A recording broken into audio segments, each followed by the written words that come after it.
Vamos começar entendendo por que o processo existe. Viver em sociedade gera conflitos.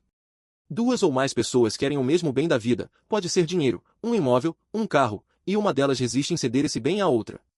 Agora, repara numa coisa importante: como regra, ninguém pode resolver esse impasse com as próprias mãos. A autotutela é excepcional. Então surge a necessidade de um terceiro imparcial, que é o Estado, atuando por meio da função jurisdicional, para dizer quem tem razão e entregar o bem disputado a quem o juiz entender que merece. O processo, então, é um instrumento que disciplina essa atuação estatal de resolução de conflitos. Mas atenção, a solução de conflitos não é monopólio do Estado.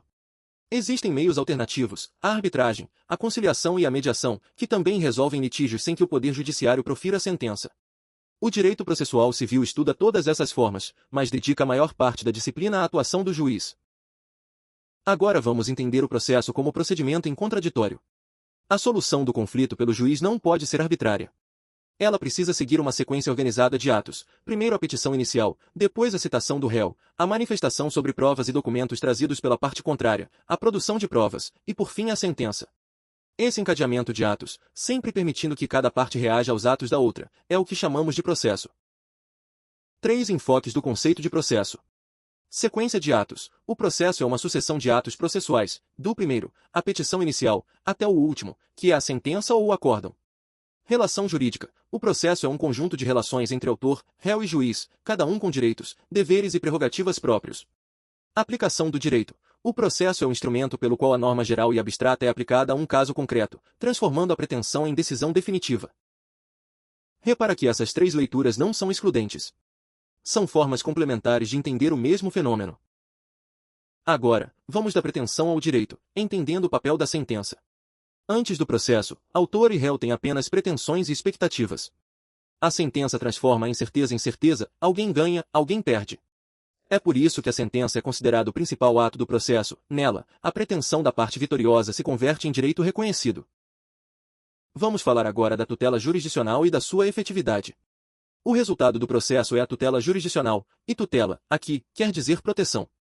Quando o juiz julga procedente o pedido, a pretensão da parte autora se torna direito certificado. A atividade fim do Poder Judiciário é justamente prestar essa tutela. Essa é a função típica do Judiciário, assim como o Legislativo e o Executivo também têm funções típicas e atípicas.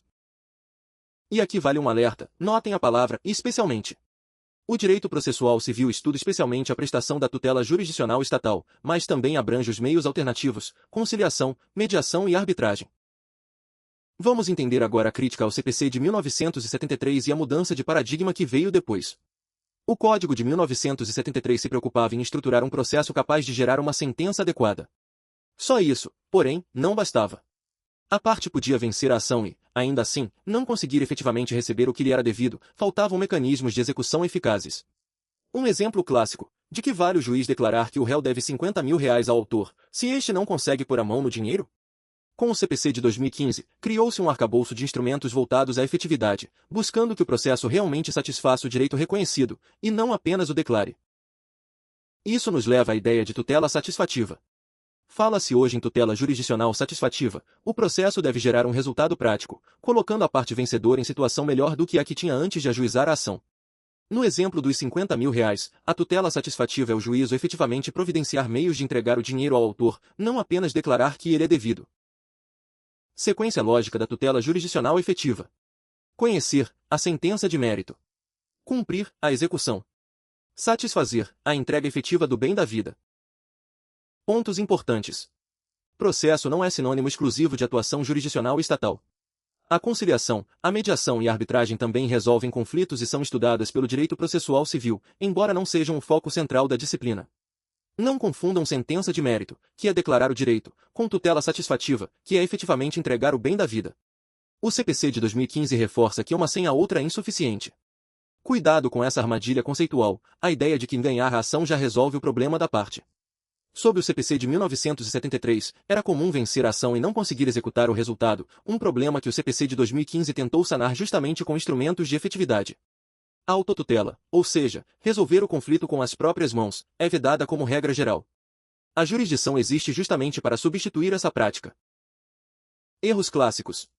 Dizer que o direito processual civil estuda exclusivamente a atuação do Poder Judiciário na resolução de conflitos está errado, porque a disciplina também abrange os meios alternativos de solução de conflitos, arbitragem, conciliação, mediação, ainda que a atuação jurisdicional estatal seja o foco predominante do estudo. Dizer que basta o juiz proferir uma sentença de mérito favorável para que se considere prestada integralmente a tutela jurisdicional também está errado, porque a efetiva tutela depende também do cumprimento e da execução da decisão. É a lógica: conhecer, cumprir, satisfazer. Dizer que o processo é apenas uma sequência de atos processuais, sem relação com direitos e deveres das partes, também está errado, porque o processo pode, e deve, ser compreendido também como um conjunto de relações jurídicas entre autor, réu e juiz, cada um com prerrogativas e obrigações próprias. Resumo rápido. Conflito de interesses é quando um quer o bem e o outro resiste em entregá-lo. Processo é o procedimento organizado em contraditório para resolver esse conflito. A sentença transforma a pretensão em direito certificado. Tutela jurisdicional é o resultado do processo, a proteção concedida pelo Estado. O CPC de 1973 focava em sentença adequada, mas falhava na execução. O CPC de 2015 busca a tutela satisfativa, conhecer, cumprir e satisfazer. A jurisdição estatal não é o único meio de resolver conflitos, arbitragem, conciliação e mediação também servem a esse fim. Assertivas típicas da banca Sebrasp. O processo tem por finalidade única a produção de uma sentença de mérito, tende a ser incorreta, porque ignora a necessidade de cumprimento e satisfação. A resolução de conflitos no Brasil é função exclusiva do Poder Judiciário, tende a ser incorreta, porque existem meios alternativos. O CPC de 2015 buscou reforçar mecanismos de efetividade da execução, diante da constatação de que sentenças favoráveis nem sempre resultavam em satisfação prática do direito, tende a ser correta. A banca também costuma cobrar a ideia de que o conflito de interesses pressupõe duas partes pretendendo o mesmo bem, com uma resistindo à pretensão da outra. E sem essa resistência, que é a lide, não há necessidade de solução jurisdicional contenciosa. Para fechar, a regra de revisão que fica: processo não é só declarar direito, é entregar o bem da vida. Conhecer, cumprir e satisfazer são as 3 etapas da tutela jurisdicional efetiva.